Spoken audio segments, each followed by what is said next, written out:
നമസ്കാരം. ഇന്ന് നമ്മൾ സംസാരിക്കുന്ന വിഷയം ദന്തശാസ്ത്രത്തിൽ നിർമ്മിത ബുദ്ധിയെക്കുറിച്ചാണ്, അല്ലെങ്കിൽ ആർട്ടിഫിഷ്യൽ ഇൻ്റലിജൻസിനെ കുറിച്ചാണ്. നമ്മൾ നോക്കിയാൽ അറിയാം, ഇപ്പോൾ നമ്മുടെ എല്ലാ മേഖലകളിലും ഇപ്പോൾ പറഞ്ഞു കേൾക്കുന്ന ഒരു പേരാണ് നിർമ്മിത ബുദ്ധി അല്ലെങ്കിൽ ആർട്ടിഫിഷ്യൽ ഇൻ്റലിജൻസ് എന്ന് പറയുന്നത്. അപ്പോൾ തീർച്ചയായിട്ടും നമ്മുടെ ദന്തശാസ്ത്രത്തിൽ തന്നെ നമ്മുടെ ഡിസീസസ് ഡയഗ്നോസ് ചെയ്യാനായിട്ട്, അതായത് നമ്മുടെ വായിൽ എന്തൊക്കെ പ്രശ്നങ്ങളുണ്ടെന്ന് നമുക്ക് അറിയാനായിട്ട് ഇന്നിപ്പോൾ നിർമ്മിത ബുദ്ധി ഉപയോഗിച്ച് വരുന്നുണ്ട്.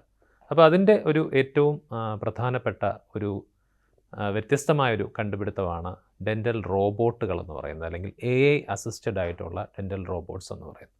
അപ്പോൾ തീർച്ചയായിട്ടും ഈ ഒരു ഡെൻ്റൽ റോബോട്ടിൻ്റെ സഹായത്തോടെ നിങ്ങൾക്ക് നിങ്ങളുടെ ഫോൺ നമ്പറും മറ്റ് ഡീറ്റെയിൽസും ഒക്കെ ഈ ഒരു മെഷീനിൽ എൻ്റർ ചെയ്തിട്ട് കൃത്യമായിട്ട് ആ ഒരു മെഷീൻ്റെ മുൻപിലേക്ക് നമ്മൾ നിന്ന് കഴിഞ്ഞാൽ നിങ്ങളുടെ ആ ഒരു ഹൈറ്റിന് അനുസൃതമായിട്ട് ആ മെഷീൻ നിങ്ങളുടെ 3 രീതിയിലുള്ള, ഒന്ന് നമ്മുടെ ബൈറ്റ്, അതായത് മേൽത്താടിയിലെയും കീഴ്ത്താടിയിലെയും മുൻനിര പല്ലുകൾ ആ മെഷീൻ പറയുന്ന രീതിയിൽ ആ ഒരു രീതിയിൽ കൃത്യമായിട്ട് ബൈറ്റ് ചെയ്യുമ്പോൾ നിങ്ങളുടെ ഫ്രണ്ട് അനാലിസിസ്, അതോടൊപ്പം തന്നെ നമ്മുടെ മേൽത്താടിയുടെ ഭാഗം, അണ്ണാക്കിൻ ഉൾപ്പെടുന്ന ആ ഒരു പാലറ്റ് വരുന്ന ഒരു ഭാഗം, അതോടൊപ്പം തന്നെ ഫ്ലോർ ഓഫ് ദ മൗത്ത് വരുന്ന കീഴ്ത്താടിയുടെ ഭാഗം, ഈ ഒരു ഏരിയ ഫുൾ സ്കാൻ ചെയ്തിട്ട് നമുക്കൊരു മിനിറ്റിനകത്ത് തന്നെ നിങ്ങളുടെ വായിൽ എന്തൊക്കെ പ്രശ്നങ്ങളുണ്ട്, ഹാർഡ് ടിഷ്യൂസിനും സോഫ്റ്റ് ടിഷ്യൂസിനും, അതായത് പല്ലുകൾക്കും അനുബന്ധമായിട്ടുള്ള കലകൾക്ക്, അതായത് മോണയ്ക്ക്, അതോടൊപ്പം തന്നെ നാവിൽ എന്തൊക്കെ പ്രശ്നങ്ങളാണ് ഉള്ളത്, ഇനി അത് നമ്മൾ ചികിത്സിക്കേണ്ട കാര്യങ്ങൾ ഏതൊക്കെയാണ്,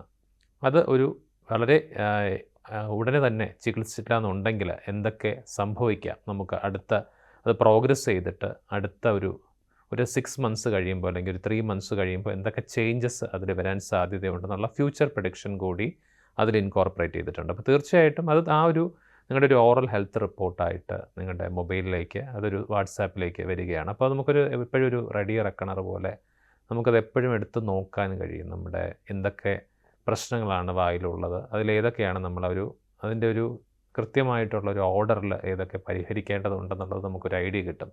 അപ്പോൾ അത് നമ്മുടെ നോർമലി ഉള്ള ആ ഒരു ഡയഗ്നോസിനെ കുറച്ചുകൂടി സ്പീഡപ്പായിട്ട് കൊണ്ടുവരാനായിട്ട് സഹായിക്കുന്ന ഒന്നാണ് ഈ ഒരു റോബോട്ട് എന്ന് പറയും. അപ്പോൾ തീർച്ചയായിട്ടും നമ്മുടെ ക്ലിനിക്കിലേക്ക് വന്നിട്ട് ഈ ഒരു സ്കാനോ ഡെൻ്റൽ റോബോട്ടിൻ്റെ ആ ഒരു ഫെസിലിറ്റി നിങ്ങൾക്ക് തീർച്ചയായിട്ടും സ്വീകരിക്കാവുന്നതാണ്. അത് നിങ്ങൾക്കൊന്ന് പരീക്ഷിച്ച് നോക്കാവുന്നതാണ്. അപ്പോൾ അതിൻ്റെ ഒരു നൂതനമായിട്ടുള്ള ഒരു നിർമ്മിത ബുദ്ധി ഉപയോഗിച്ചിട്ടുള്ള ഒരു ഡെൻ്റൽ എക്സ്പീരിയൻസ് തന്നെയായിരിക്കും ഈ ഒരു ആർട്ടിഫിഷ്യൽ ഇൻ്റലിജൻസ് ഡെൻ്റൽ റോബോട്ട് എന്ന് പറയുന്നത്. അപ്പോൾ തീർച്ചയായിട്ടും വരും ദിനങ്ങളിൽ ഇതിൻ്റെ മറ്റ് കൂടുതൽ ആപ്ലിക്കേഷൻസ് വരുന്നുണ്ടാവും, പുതിയ വേർഷനുകൾ വരുന്നുണ്ടാവും.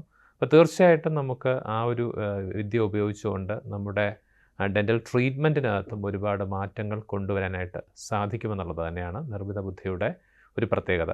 അപ്പോൾ നിർമ്മിത ബുദ്ധിയെ നമ്മൾ ഒരിക്കലും ഒരു ഭയത്തോടെ കാണേണ്ട ആവശ്യമില്ല. തീർച്ചയായിട്ടും നമുക്കതിനെ നമ്മുടെ ഒരു ടൂളായിട്ട് കൃത്യമായിട്ട് പഠിച്ചിട്ട് നമുക്ക് നമ്മുടെ ദൈനംദിന ദന്തശാസ്ത്രത്തിൽ അതിനെ കൃത്യമായിട്ട് ഒരു ടൂളായിട്ട് ഉപയോഗിക്കാൻ കഴിഞ്ഞാൽ തീർച്ചയായിട്ടും ഒരുപാട് മാറ്റങ്ങൾ ഇതുകൊണ്ട് നമുക്ക് ഈ ഒരു മേഖലയിൽ വരുത്താൻ സാധിക്കും. നമസ്കാരം.